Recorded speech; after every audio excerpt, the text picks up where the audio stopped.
ગીર સોમનાથમાં સૂત્રાપાડા પોલીસ સ્ટેશનમાંથી આરોપી ફરાર, સગીરાને ભગાડી જવાના ગુનાનો આરોપી હતો કસ્ટડીમાં।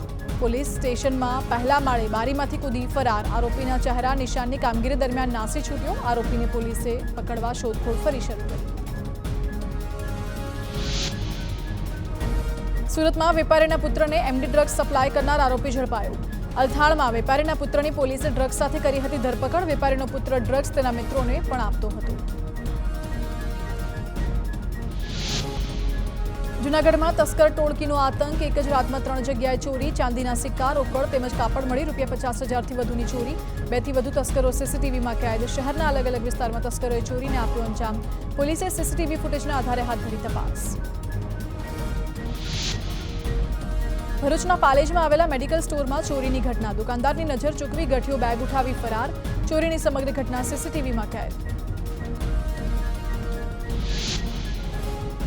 સુરતમાં મહિલાઓના ગ્રુપ લોનના 22 લાખ લઈ ફરાર થનાર આરોપીની ધરપકડ। ફાઇનાન્સ કંપનીના ડેવલપમેન્ટ ઓફિસરે મેનેજર સાથે મળી ઠગાઈ કરી હતી।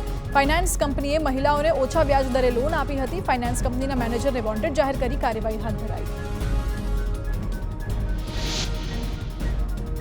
વડોદરાના પાદરામાં કારમાં લાગી આગ। આગ લાગતા રસ્તો બંધ કરવાની ફરજ પડી। સદનસીબે ઘટનામાં કોઈ જાનહાનિ નથી। ફાયર વિભાગે આગ પર મેળવ્યો કાબુ।